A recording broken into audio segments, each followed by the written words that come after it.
¿Qué sucede cuando un hombre que cree tener el mundo a sus pies descubre que está parado sobre un abismo? ¿Y si la única mano extendida para salvarlo del vacío es la misma que un día él aplastó con su indiferencia?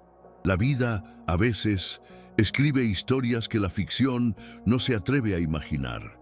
Historias sobre reyes que se convierten en mendigos y sobre ángeles que se esconden en los lugares más olvidados. Antes de sumergirnos en este increíble y emocionante giro del destino, ayuda a nuestro canal a seguir trayendo historias que tocan el alma. Si todavía no eres parte de nuestra comunidad, suscríbete ahora y activa la campanita para no perderte ningún capítulo del viaje humano.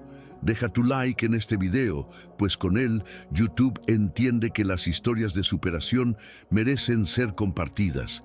Y por favor, comenta abajo desde qué ciudad nos estás viendo. Nos encanta saber hasta dónde logra llegar la fuerza de estas narrativas. Ahora, respira hondo. La historia que vamos a contar hoy no es sobre dinero, poder o lujo.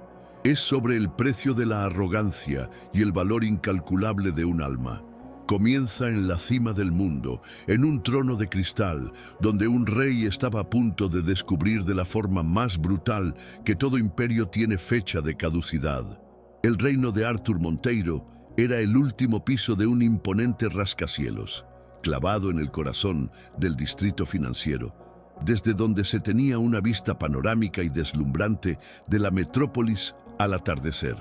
A sus 45 años, no solo habitaba la cima de la cadena alimenticia corporativa, él era la cima misma. El aire que respiraba parecía diferente, más enrarecido, impregnado con el olor a cuero italiano, café importado y victorias implacables. Cada objeto en su oficina, desde el escritorio de caoba pulida que más parecía un altar al poder, hasta las obras de arte abstractas, que valían más que la vida entera de la mayoría de las personas, era un testamento de su ascenso meteórico. Él no construyó un imperio, lo forjó, y en su universo particular la empatía era un lujo que no podía, o mejor dicho, no quería permitirse. De pie, de espaldas al inmenso ventanal, observaba la ciudad que se iluminaba abajo, un mar de luces que se extendía hasta donde alcanzaba la vista.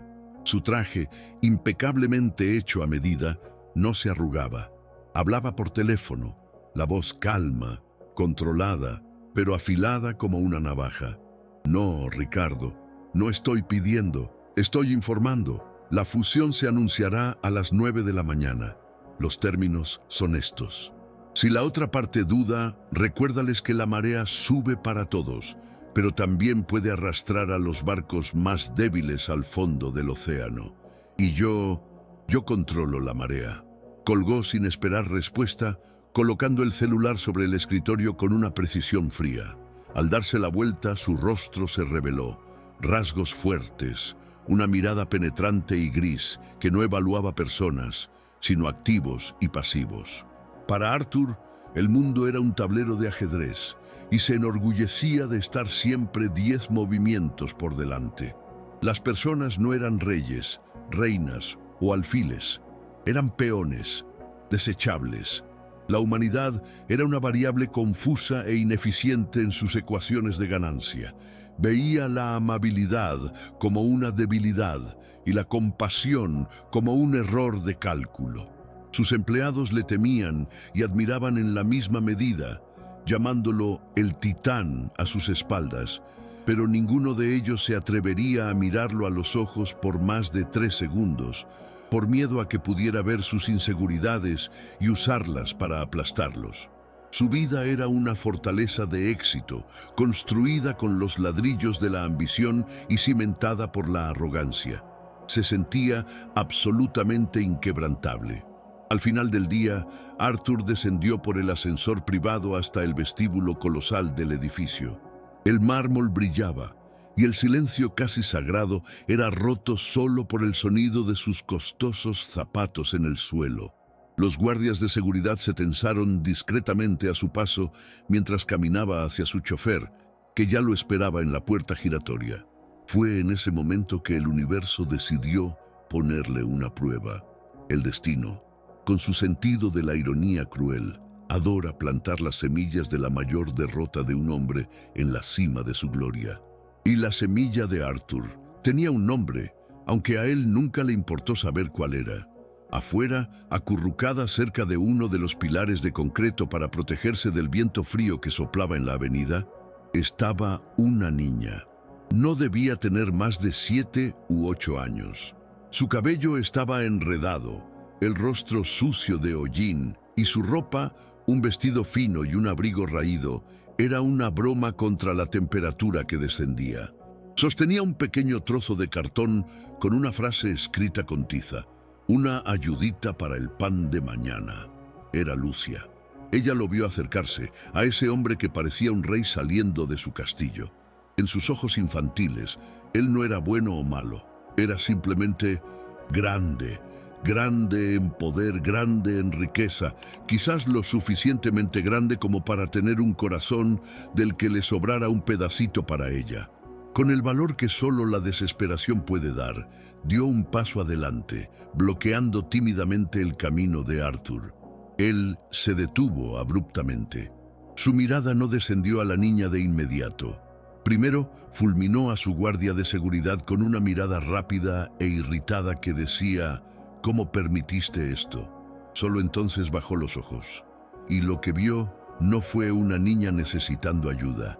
Vio un problema, una mancha en la perfección de su día, un grano de arena en el engranaje de su mundo. Señor, disculpe. Su voz era baja y temblorosa. ¿Podría ayudarme con una moneda? Es para comprar pan. El silencio de Arthur fue más aplastante que cualquier grito.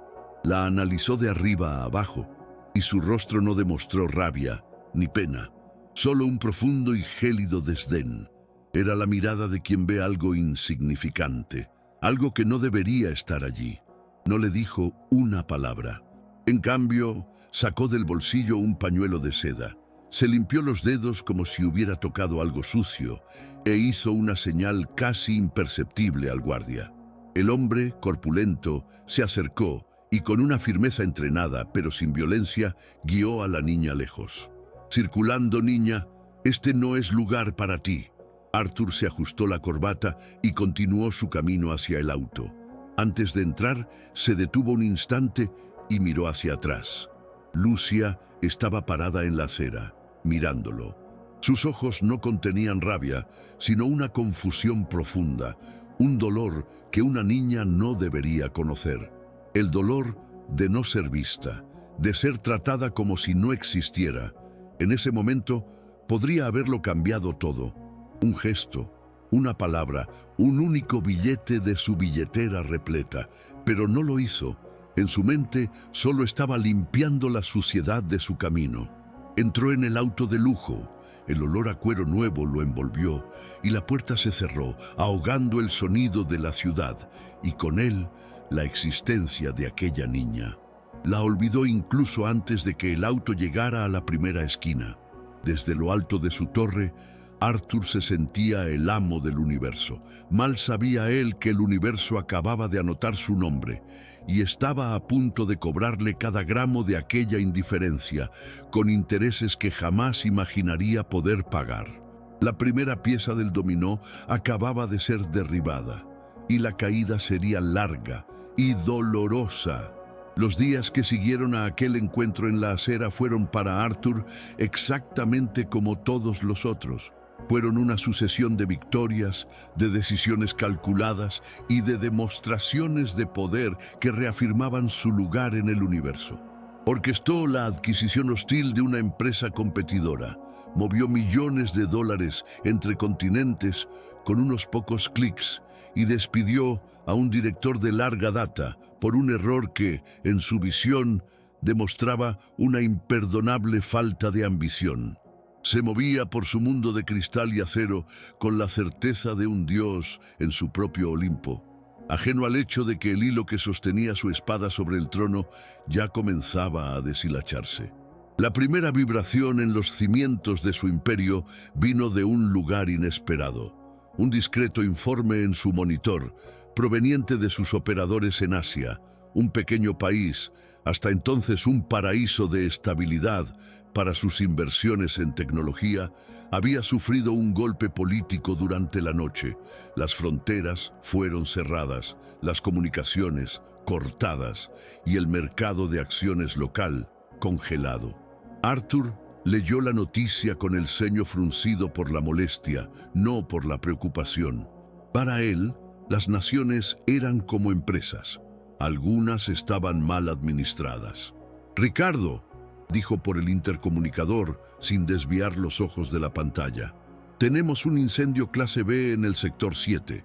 Quiero un plan de contención y retirada de activos en mi correo en 1 hora. Y averigua quién es el nuevo hombre en el poder. Todos tienen un precio». Ricardo, su segundo al mando, era un hombre eficiente, entrenado para nunca cuestionar, solo ejecutar. Pero incluso él sintió un escalofrío con la frialdad de la orden.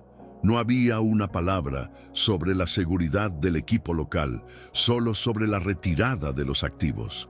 Para Arthur, las personas, una vez más, eran peones. Si algunos debían ser sacrificados para salvar las piezas más importantes, que así fuera. Pasó el resto de la mañana como si nada hubiera pasado, su confianza tan inquebrantable que rozaba la locura. Creía que su voluntad era una fuerza de la naturaleza, capaz de doblegar mercados, políticas y hombres. La idea de que un evento a miles de kilómetros de distancia pudiera realmente afectarlo era para él absurda. Pero el castillo de naipes, una vez que una sola carta es perturbada, raramente permanece en pie. El problema en el extranjero causó un efecto dominó que ni siquiera los algoritmos de Arthur previeron. Un gran negocio de exportación, dependiente de componentes fabricados en aquel país, ahora aislado, colapsó. Era un contrato de 9 cifras, un pilar para los resultados del trimestre. La noticia llegó en medio de una reunión del consejo. Arthur vio el correo en su tablet y por primera vez los otros en la sala pudieron notar un cambio casi imperceptible en su postura. Un endurecimiento de la mandíbula, un brillo gélido en sus ojos que se volvió aún más cortante. Terminó la reunión abruptamente, alegando una urgencia. Solo en su oficina el silencio era diferente.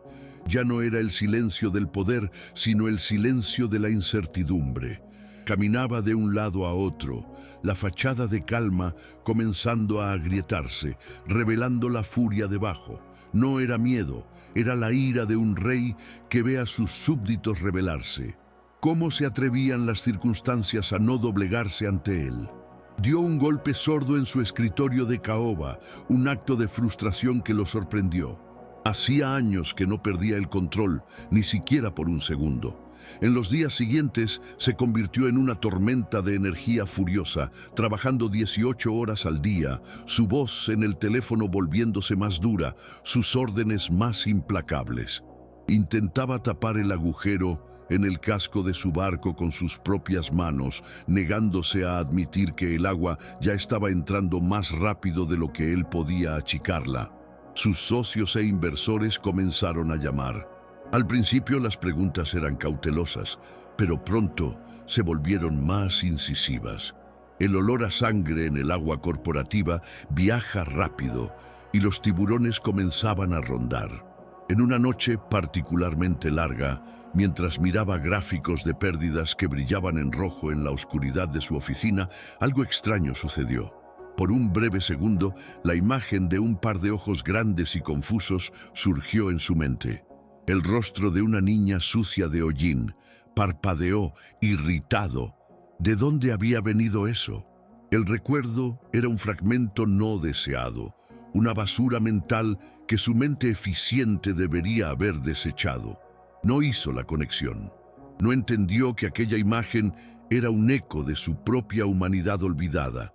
Un recordatorio de un momento en que tuvo la oportunidad de ser algo más que un depredador y eligió no serlo. El recuerdo se fue tan rápido como vino, reemplazado por la urgencia de los números rojos. Pero algo había cambiado. Al levantarse y mirar la ciudad allá afuera, la vista ya no le trajo el mismo sentimiento de poder. Las luces de la metrópolis ya no parecían un reino a sus pies, sino millones de testigos silenciosos de su lucha.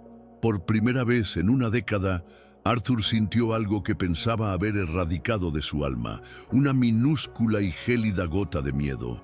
Aún no lo sabía, pero aquella gota era el presagio de un diluvio que vendría para llevárselo todo. El Titán estaba comenzando a sangrar y el mundo estaba observando.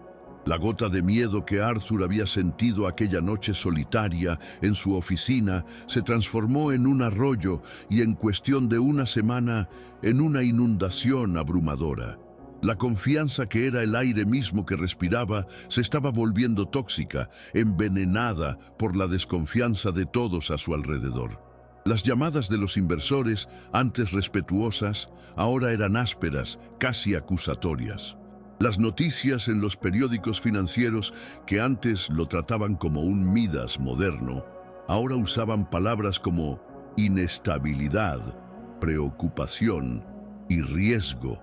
Arthur se sentía como un domador de leones, que de repente se dio cuenta de que estaba en la jaula con los animales hambrientos y el látigo en su mano se había convertido en una ramita. Luchó con la furia y la arrogancia que lo definieron toda su vida. Pasó noches en vela, trazando estrategias, moviendo los últimos peones que aún le quedaban en el tablero, intentando construir una presa para contener la inundación. Pero cada movimiento que hacía parecía solo abrir una nueva fisura en otro lugar. Estaba jugando contra un adversario que no podía intimidar ni comprar. La consecuencia. El golpe final, sin embargo, no vino de un enemigo anónimo del mercado. Vino desde dentro de su propia fortaleza. Vino de Ricardo. Su leal y eficiente segundo al mando, el hombre cuya falta de ambición Arthur siempre había despreciado, estaba secretamente haciendo sus propios cálculos. Ricardo vio que el barco se hundía y que solo había un bote salvavidas. Una mañana gris, lo usó. Convocó una reunión de emergencia con el Consejo, de la cual Arthur fue deliberadamente excluido. Presentó un dossier que compilaba todas las decisiones arriesgadas de Arthur, omitiendo convenientemente su propia participación en ellas, y pintó el cuadro de un líder imprudente que había puesto el imperio en riesgo por pura arrogancia. Se presentó no como un traidor, sino como un salvador, el único hombre capaz de guiar a la empresa fuera de la tormenta. Cuando Arthur se enteró, ya era demasiado tarde. Su acceso a los sistemas fue cortado en medio de una llamada. La pantalla de su computadora se puso negra. Luego mostró un mensaje frío: acceso denegado. Intentó llamar a los miembros del consejo, hombres con los que había cenado la semana anterior, pero sus llamadas iban directamente al buzón de voz. La traición fue tan rápida y eficiente que lo dejó sin aliento. El peón le había dado jaque mate al rey. La noticia explotó en el mundo como una supernova.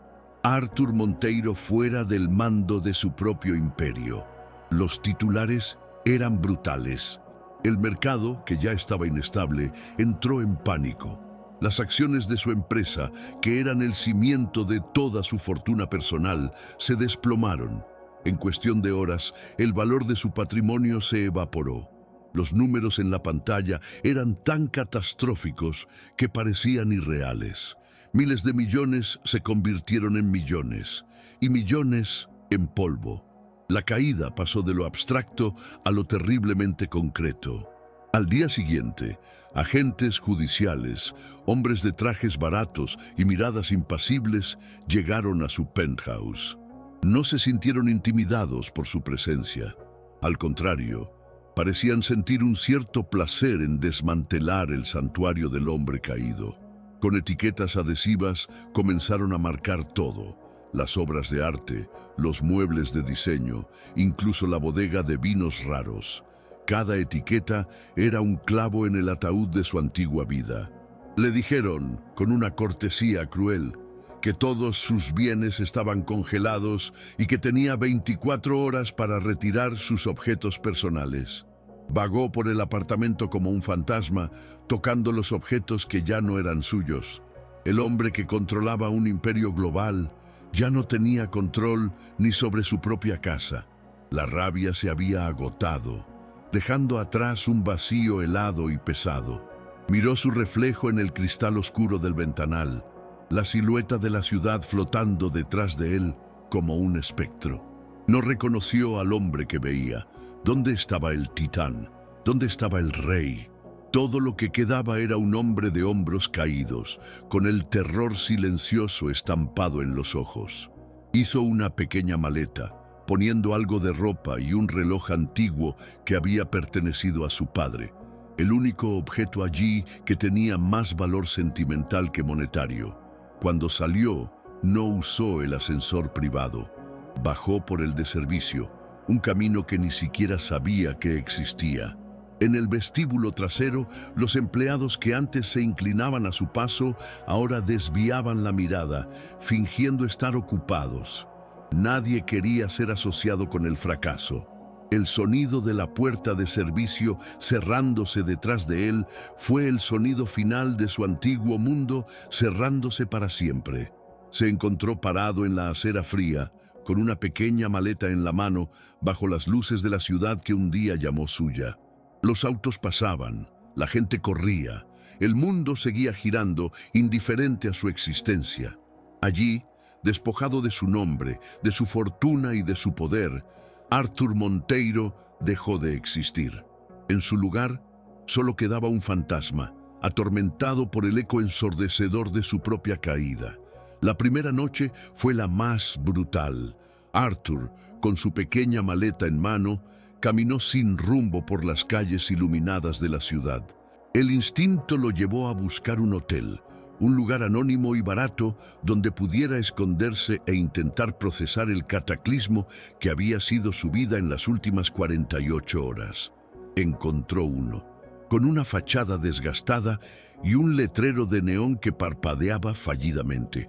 En el mostrador, una mujer de mirada cansada tomó su tarjeta de crédito sin decir una palabra. Él esperó, el corazón martillando contra sus costillas. La mujer pasó la tarjeta 1, 2 veces. Luego lo miró, no con pena, sino con un profundo fastidio. «Sin fondos», dijo ella, empujando la tarjeta de vuelta hacia él. «Siguiente». La humillación fue como un puñetazo en el estómago. Él, Arthur Monteiro, a quien nunca le habían rechazado un pago en su vida, estaba siendo echado de un hotel de segunda categoría. Salió a la noche, el aire frío pareciendo más pesado, más difícil de respirar. La ciudad, que antes era su patio de recreo, ahora se revelaba como una jungla de concreto, y él no tenía la menor idea de cómo sobrevivir. Acabó en un parque, sentado en un banco duro y helado, aferrado a su maleta como si fuera el último vestigio de quién era. El sueño no vino. Cada sonido de la noche, una sirena a lo lejos, la risa de personas saliendo de un bar, el crujido de hojas secas en el suelo, era una amenaza. El frío penetraba su traje caro, ahora arrugado, y tembló, no solo de frío, sino de un miedo primordial que nunca había conocido. Los días siguientes se fundieron en una neblina de miseria y desorientación. El hambre, que antes era una sensación que aplacaba con comidas gourmet, se convirtió en un dolor físico, una punzada constante en su estómago que nublaba su raciocinio. Aprendió rápidamente la lección más cruel de la calle, la invisibilidad. Él que comandaba la atención en cualquier sala que entrara, ahora no existía. Las personas pasaban a su lado, sus miradas atravesándolo como si fuera de cristal. Sus peticiones de ayuda, al principio tímidas y luego más desesperadas, eran recibidas con desconfianza o más frecuentemente con un silencio absoluto. Era un fantasma, una anomalía. No parecía un mendigo de verdad, con su traje sucio, lo que lo hacía aún más invisible para la caridad y más visible para el desprecio. Fue durante el tercer día, mientras estaba sentado en la acera, la cabeza entre las rodillas, que el recuerdo de ella volvió. Esta vez no fue un fragmento, fue una escena completa. proyectada en la pantalla de su mente con una claridad insoportable. Lucia, el rostro sucio, los ojos grandes y suplicantes, la pequeña mano extendida, y él, en su pedestal de arrogancia, desechándola con un gesto, como si barriera una hoja muerta del camino. Le faltó el aire. Se encorvó, jadeante, como si hubiera recibido un golpe. Por primera vez no sintió solo el arrepentimiento superficial de una mala acción, sintió el dolor de ella, la humillación, la sensación de ser reducido a la nada. Él le había hecho a ella exactamente lo que el mundo ahora le estaba haciendo a él. La simetría era tan perfecta, tan poética, que era torturante. Comenzó a observar. Veía a los otros que compartían su nueva realidad. Veía los intercambios silenciosos, las pequeñas gentilezas, un pedazo de pan dividido, una advertencia sobre un refugio peligroso, y veía la crueldad también. Veía la compleja sociedad de los olvidados, una sociedad que siempre había existido bajo sus pies, pero que nunca se había dignado a notar. Y un día la vio. Lucia estaba a cierta distancia, en el mismo lugar de siempre, sosteniendo su pequeño cartel de cartón. Parecía aún más pequeña, más frágil que en su memoria. Una ola de vergüenza tan abrumadora lo golpeó que se encogió, escondiendo el rostro. ¿Cómo podría acercarse? ¿Qué derecho tenía siquiera de mirarla, ahora que él era la personificación de todo contra lo que ella luchaba todos los días? Él era un rey depuesto, pero para ella siempre sería el tirano que la trató como basura. Ese avistamiento lo quebró de una forma que ni la bancarrota ni la traición lograron. Ellas destruyeron su imperio, pero esto destruyó su alma. La poca fuerza que le quedaba se desvaneció. Dejó de intentarlo, dejó de luchar. El hambre se convirtió en una compañía adormecedora, el frío en un abrazo constante. Encontró un callejón húmedo y fétido y se acurrucó en un rincón usando periódicos viejos para cubrirse, la maleta sirviendo de almohada. Los días y las noches perdieron su significado. Era solo un cuerpo existiendo en el límite de la conciencia, esperando el fin. Acurrucado en ese callejón, mientras una lluvia fina y helada comenzaba a caer, mojando sus huesos, Arthur finalmente entendió. El verdadero infierno no era el hambre o el frío, era el espejo. Era ser forzado a ver en sí mismo, todos los días, en cada mirada indiferente, al monstruo que había sido para los otros. No era una víctima del destino, era el arquitecto de su propia prisión. Y por primera vez en su vida, cerró los ojos, no para dormir, sino para rendirse, y deseó no despertar. La lluvia que había comenzado fina y helada, ahora caía con una furia despiadada, transformando el callejón en un río de basura y agua sucia. Arthur ya no sentía el frío. Su cuerpo, habiendo agotado todas sus reservas, había entrado en un estado de letargo, una rendición silenciosa. Estaba acostado en un charco, la cabeza apoyada en la maleta empapada, la conciencia yendo y viniendo en olas de fiebre y recuerdos distorsionados. Las luces de la ciudad, reflejadas en el agua sucia, danzaban en su visión periférica, pareciendo estrellas distantes de una galaxia a la que ya no pertenecía. Estaba muriendo. Había una extraña paz, esa certeza. Era el fin de la lucha. El fin de la vergüenza. En uno de sus raros momentos de lucidez, oyó un sonido que no pertenecía a la sinfonía sombría del callejón. Eran pasos, pequeños, rápidos y vacilantes. Abrió los ojos con dificultad, los párpados pesando 1 tonelada. La lluvia empañaba su visión, pero logró distinguir una pequeña silueta parada en la entrada del callejón, como si buscara refugio. Una parte de su cerebro, el antiguo instinto de depredador, registró la presencia como una posible amenaza, pero el resto de su ser estaba demasiado apático para importarle. Cerró los ojos de nuevo, hundiéndose en la oscuridad. Lucia no solía pasar por ese callejón, daba miedo, pero la lluvia había arreciado de repente y era el camino más corto hacia el refugio improvisado donde ella y su madre vivían. Entró corriendo, abrazando su propio cuerpo para calentarse, esperando que la tormenta amainara. Fue entonces cuando lo vio. En el rincón más oscuro, un bulto de ropa mojada que casi confundió con una bolsa de basura. Pero entonces el bulto se movió, un gemido bajo y casi inaudible escapando de él.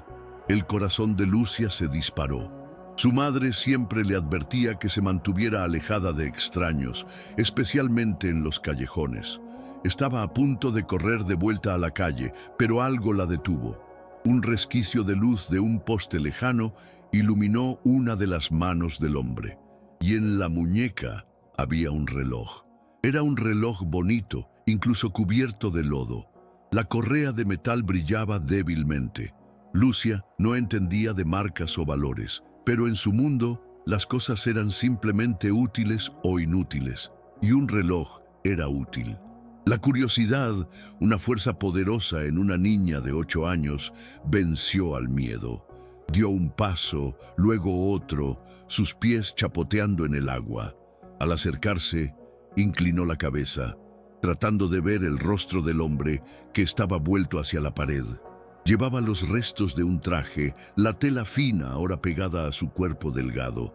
Vio el contorno de su rostro, la barba sin afeitar, el cabello pegado a la frente. Parecía familiar, pero de una manera extraña, como un personaje de un mal sueño. Con la punta del pie, tocó su pierna con cuidado. «Señor», susurró ella, la voz casi perdida en el ruido de la lluvia. «¿Está usted bien?» El hombre se giró lentamente, el movimiento pareciendo exigir toda la energía que le quedaba en el mundo. Sus ojos se abrieron, turbios y desenfocados por la fiebre, se encontraron con los de ella. Y en ese momento, el tiempo se detuvo. La lluvia, el frío, el callejón inmundo, todo desapareció. Para Lucia, fue un shock que la dejó sin aliento. El rostro estaba más delgado, más sucio, marcado por el sufrimiento, pero los ojos eran los mismos ojos, los ojos fríos y grises del rey del castillo de cristal, el hombre que la había desechado como si fuera un insecto. ¿Cómo podía ser? La mente de la niña luchaba por conectar las dos imágenes, el gigante de traje impecable y el hombre quebrado muriendo a sus pies. Para Arthur, el shock fue aún más profundo. A través de la niebla de su fiebre, vio el rostro que lo atormentaba en sus delirios. La niña de afuera de su edificio, el símbolo de su propia crueldad. El universo, en su acto final de ironía, la había enviado para ser la testigo de su desgracia. La vergüenza fue una ola de fuego que recorrió su cuerpo helado, dándole una última y patética fuerza. Intentó darse la vuelta, esconder el rostro. «Vete, lárgate». Su voz salió como un rasguño, un susurro ronco. Esperó. Esperó el golpe final, la risa, el desprecio que tanto merecía. Sería justo, sería el cierre perfecto para su patética historia. Pero el golpe no vino. En cambio, Lucia permaneció parada, mirándolo. Ya no veía al rey o al mendigo, veía el dolor. Veía el temblor incontrolable de su cuerpo, los labios azules, la forma en que sus ojos se cerraban de agotamiento. Y en su corazón, que no conocía el lujo del rencor, se formó una decisión, simple y pura. Arthur sintió un toque, pequeño, vacilante, pero innegablemente real en su hombro. Abrió los ojos de nuevo, la sorpresa cortando la niebla de la fiebre por un instante. Lucia estaba agachada a su lado, el rostro serio y determinado. Le extendía la mano. No era la mano que pedía, sino la mano que ofrecía. Y en ese instante, el universo de Arthur, que se había derrumbado en una oscuridad sin fin, vio su primera y más inesperada gota de luz.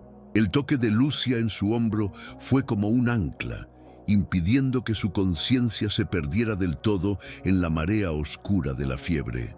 La vio agachada, el rostro pequeño y serio, y entonces hizo algo que él no esperaba.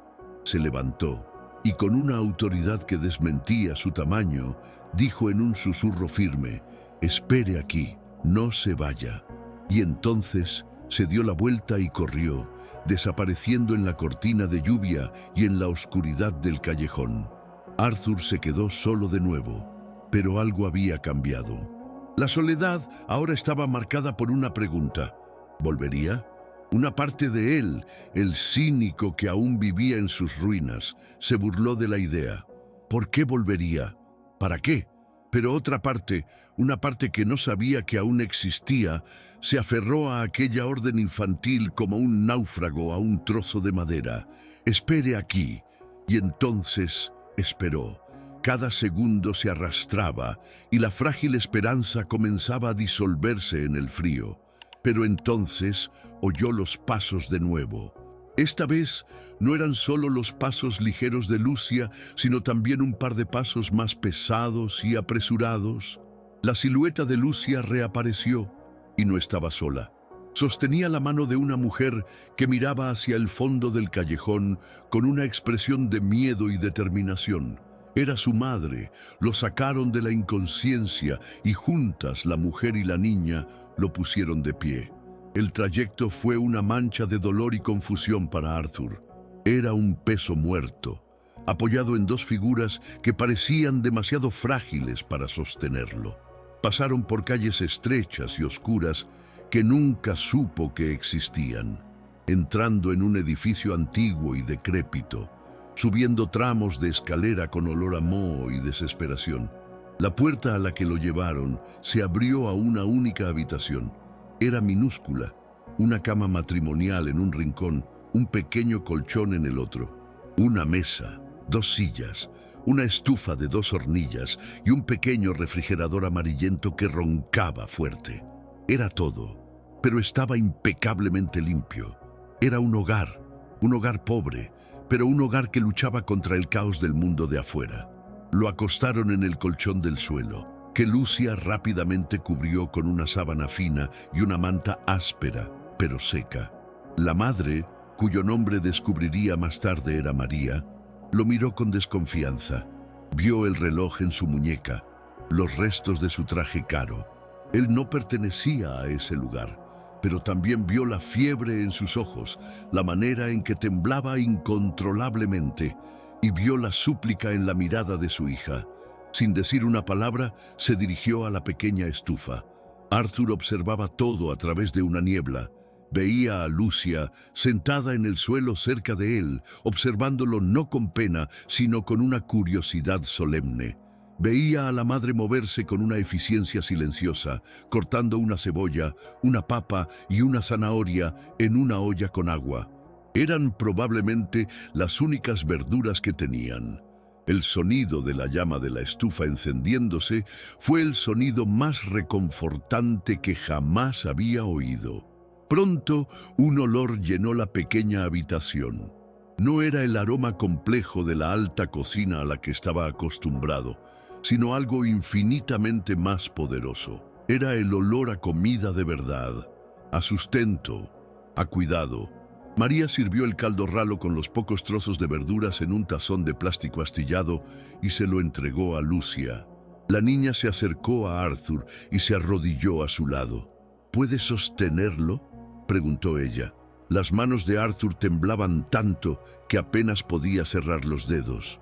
Lucia, al ver su dificultad, sostuvo el tazón con él, sus manos pequeñas y firmes sobre las de él, guiando la primera cuchara hasta sus labios. El líquido caliente descendió por su garganta y fue como si la vida misma estuviera siendo vertida de nuevo en su cuerpo congelado. Era la cosa más deliciosa que jamás había probado. Cada cucharada era un golpe contra la muralla de hielo que se había formado alrededor de su corazón. Comió lentamente, bajo la atenta mirada de Lucia y la vigilancia silenciosa de su madre. Cuando el tazón quedó vacío, Un calor se extendió por su pecho que no venía de la sopa. Miró la habitación, la pintura descascarada en la pared, la única bombilla que iluminaba el ambiente, la mujer y la niña que le habían dado lo poco que tenían. Y entonces recordó. Recordó las cenas de gala, los platos de langosta intactos, el vino de $1000 derramado. Recordó su indiferencia, su derroche, su crueldad. Y por primera vez desde que era un niño pequeño, Arthur lloró. No eran sollozos fuertes o dramáticos, sino lágrimas silenciosas que corrían por su rostro sucio y se perdían en la barba. Eran lágrimas de una vergüenza tan profunda, tan abrumadora, que parecían purificarlo por dentro. Con el calor de la sopa extendiéndose por sus venas, Arthur se dio cuenta de que no solo estaba siendo alimentado, estaba siendo salvado. Levantó la vista hacia el rostro de la niña, iluminado por la luz débil de la única bombilla, y entendió que ella no le había dado solo comida. Le había dado una segunda oportunidad. Abrió la boca para decir gracias, pero la palabra no salió, atrapada en un nudo de emoción en su garganta. Y él por primera vez en décadas quiso desesperadamente ser digno de esa oportunidad. Arthur durmió por casi 24 horas, un sueño profundo y febril, salpicado de sueños que eran un torbellino de rascacielos derrumbándose y el olor a sopa caliente. Cuando finalmente despertó, la luz de la mañana entraba por la ventana sin cortinas y la pequeña habitación estaba en silencio. Se sentó, el cuerpo adolorido y débil, pero la mente, por primera vez en semanas, estaba clara. Lucia y su madre no estaban allí. Había un vaso de agua y un pan sobre la mesita al lado de su colchón. Un gesto de cuidado que lo golpeó con más fuerza que cualquier insulto. Comió el pan como si fuera un banquete, cada migaja un regalo. Miró a su alrededor, viendo el pequeño espacio ya no como un símbolo de pobreza, sino como un santuario de resiliencia. Él era un intruso allí, una carga pesada sobre los hombros ya sobrecargados de esa pequeña familia. La vergüenza del día anterior regresó, pero ahora era diferente. Ya no era solo una emoción paralizante, era un motor. La necesidad de retribuir, de ser más que el hombre que fue rescatado de un callejón, comenzó a crecer dentro de él. Cuando María y Lucia regresaron al final del día, cansadas y cargando bolsas de material reciclable, encontraron a Arthur de pie, el colchón arreglado, el vaso y el plato lavados y puestos sobre la mesa. Fue la primera vez que María lo vio totalmente lúcido. Lo miró fijamente, la desconfianza aún en sus ojos. «¿Estás mejor?», afirmó, no preguntó. «Gracias a ustedes», respondió Arthur, la voz aún ronca. «Yo no sé cómo agradecerles».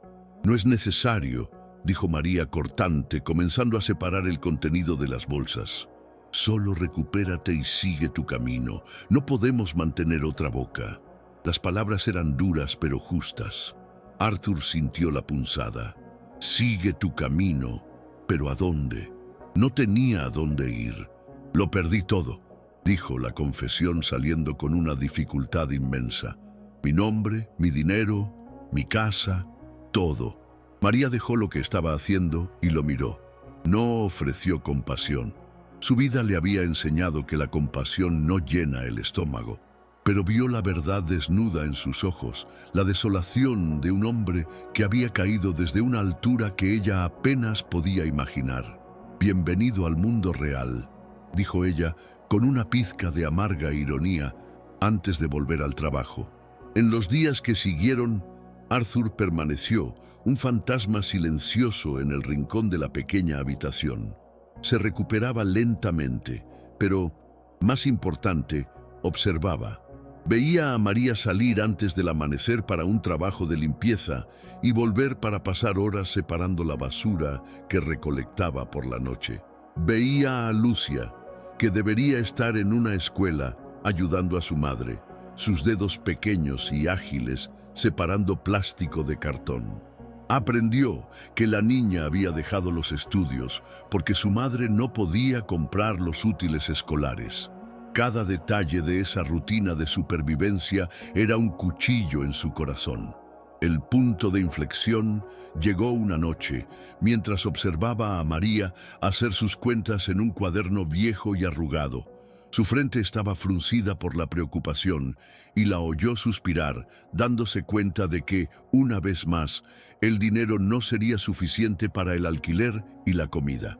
La veía negociar con el hombre que venía a comprar los reciclables, un tipo de mirada astuta que siempre pagaba una cantidad irrisoria, alegando que el mercado estaba mal. El viejo Arthur, el titán, despertó dentro de él, pero con una nueva misión.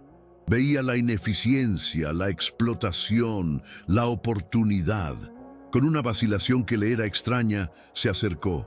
«Disculpa, María, ¿puedo ver tus apuntes?» Ella lo miró con desconfianza, pero le pasó el cuaderno.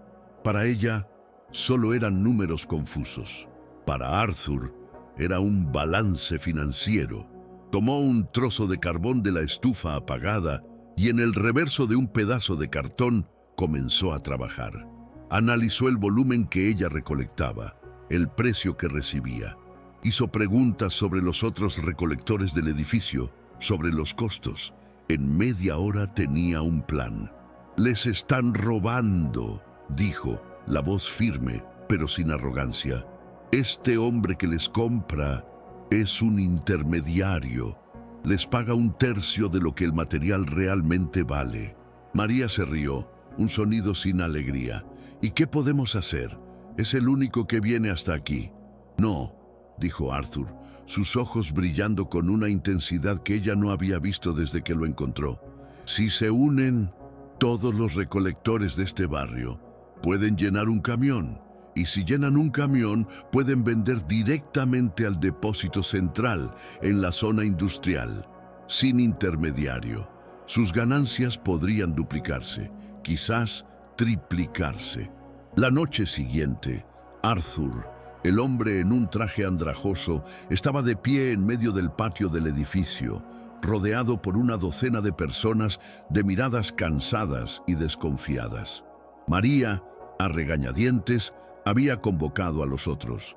Lo miraban con escepticismo. ¿Quién era ese hombre quebrado para darles lecciones de vida? Pero entonces Arthur comenzó a hablar. No usó la jerga corporativa ni el tono de mando de su vida pasada. Usó la lógica.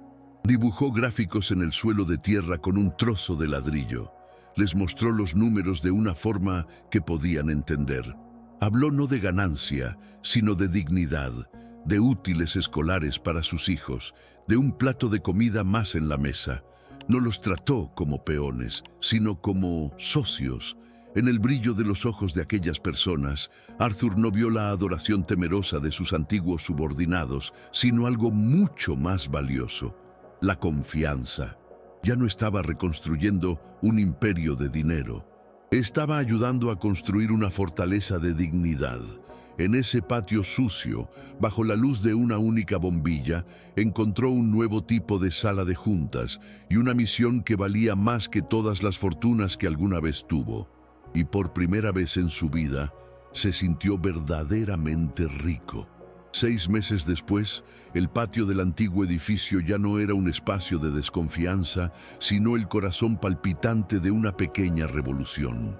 El aire de la mañana vibraba con el sonido de risas, el ruido de fardos siendo apilados y el motor de un camión alquilado que roncaba, listo para ser cargado. En el centro de todo, moviéndose son una energía que no sentía hace años, estaba Arthur. El traje andrajoso había dado paso a unos pantalones de trabajo y una camisa sencilla. El rostro ya no era el de un rey depuesto o un fantasma atormentado, sino el de un hombre con propósito, surcado por el sol y una sonrisa fácil. La cooperativa Fénix, como la habían bautizado con orgullo, era un éxito. Bajo la guía de Arthur, aquel grupo de individuos aislados se había convertido en una fuerza. Recolectaban, separaban y vendían su material directamente, y el resultado fue transformador. Arthur no era el jefe, Era el organizador, el estratega, el profesor. Les enseñó a negociar, a reinvertir una pequeña parte de las ganancias, a crear un fondo de emergencia. Les dio las herramientas y ellos, con el sudor de sus frentes, construyeron la casa. La prueba más dulce de su nuevo éxito caminaba a su lado todas las mañanas. Lucia, con uniforme nuevo y mochila en la espalda, sostenía su mano con fuerza en el camino a la escuela. Había vuelto a estudiar. Sus ojos, antes nublados por la preocupación, ahora brillaban con la curiosidad de quien aprende a leer el mundo. Verla desaparecer por el portón de la escuela todos los días era para Arthur un dividendo mayor que cualquiera que sus antiguas acciones jamás le pagaron. La dignidad había regresado a aquella pequeña comunidad de formas visibles. Medicinas compradas, deudas pagadas, un poco más de comida en la mesa. Eran pequeñas victorias, pero para quien no tenía nada, lo eran todo. Un día, un fantasma de su pasado apareció. Un sedán de lujo, negro y reluciente, pasó lentamente por la calle llena de baches. Adentro, al volante, estaba Ricardo. Vio a Arthur. Lo vio sudado, levantando un pesado fardo de cartón al lado de María, riendo de algo que ella dijo. La mirada de Ricardo fue una mezcla de shock, incredulidad y un profundo desdén. Para él, aquello era la imagen final del fracaso. Sus miradas se encontraron por un breve instante a través del cristal. Arthur lo reconoció. El hombre que lo traicionó. El hombre que le robó su reino. Y Arthur no sintió nada. Ni rabia, ni vergüenza, ni envidia. Sintió una especie de lástima distante por el hombre aprisionado en aquel auto caro, en su carrera sin fin por más. Arthur simplemente asintió con la cabeza, un gesto de reconocimiento sin emoción, y se volvió a su trabajo, a su gente. Aquel mundo ya no tenía poder sobre él. Su imperio ahora era otro. Su salón del trono era la mesa de madera tosca en el fondo del pequeño galpón que alquilaron, donde él, María y otros miembros de la cooperativa planeaban la semana. Su tesoro eran los cuadernos de contabilidad que mostraban el crecimiento lento pero constante del negocio. Su riqueza era el buen día, don Arthur, que oía por la mañana, el respeto en los ojos de personas que lo veían como uno de ellos. Aquella noche, el pequeño apartamento de María estaba lleno del olor a pastel de elote. Lucia, sentada a la mesa, hacía la tarea, la lengua entre los dientes en concentración. Arthur la ayudaba con un problema de matemáticas, explicando con una paciencia que nunca supo que poseía. María los observaba desde la puerta de la cocina, una sonrisa genuina y serena en su rostro. Ya no había desconfianza en su mirada, solo un profundo y silencioso afecto. Aquellos dos parias, el rey caído y la niña invisible, de alguna manera se habían salvado mutuamente. Y en el proceso habían creado una familia. Más tarde, Lucia le entregó a Arthur un dibujo. En él había 3 figuras de palitos tomadas de la mano bajo un sol sonriente. Una mujer, un hombre y una niña en medio. Había escrito los nombres arriba: mamá, Arthur, yo. Arthur miró el dibujo y la emoción lo embargó. Finalmente entendió. No había perdido un imperio. Se había liberado de una prisión. Todo su dinero, todo su poder, nunca le compraron un sentimiento tan puro, tan real, como el que sentía en ese momento. El titán había caído, era verdad, pero en su lugar un hombre se había levantado, un hombre que descubrió que el verdadero poder no está en controlar el mundo, sino en servir a un pequeño rincón de él. Un hombre que aprendió de la forma más dura que un imperio construido con ladrillos de oro no vale nada comparado con un hogar construido con los cimientos del corazón. La historia de Arthur y Lucia nos recuerda una verdad que a menudo olvidamos en el ajetreo de nuestras vidas. El valor de un ser humano no está en lo que tiene, sino en lo que da. Arthur necesitó perderlo todo para descubrir que la indiferencia es la más profunda de las pobrezas. y que la compasión es la única riqueza que se multiplica cuando la compartimos. Cayó desde la cima del mundo para encontrar el cielo en el lugar más humilde. Y fue salvado no por un ejército de hombres poderosos, sino por la mano de una niña que, aún no teniendo nada, le ofreció todo. Su viaje nos hace preguntar: ¿cuántas veces pasamos junto a ángeles sin verlos? ¿Cuántas oportunidades de cambiar una vida, incluida la nuestra, desperdiciamos porque estamos demasiado ocupados mirando hacia arriba, hacia nuestros propios castillos de cristal? La verdadera medida de nuestra fuerza no es qué tan alto subimos, sino a cuántas personas ayudamos a levantarse con nosotros. ¿Qué te pareció este increíble viaje de redención? ¿Cuál fue la mayor lección que la historia de Arthur y Lucia te dejó? Deja tu opinión en los comentarios de abajo. Nos encanta leer la perspectiva de cada uno de ustedes. Y si historias como esta tocan tu corazón y te inspiran a creer en lo mejor de la humanidad, no te olvides de dejar tu like, compartir este video con alguien que necesite oírla y, por supuesto, suscribirte al canal para más narrativas que nos conectan con lo que realmente importa. Gracias por vernos y recuerda: a veces, el mayor giro de la vida ocurre cuando tenemos el valor de mirar hacia abajo y extender la mano.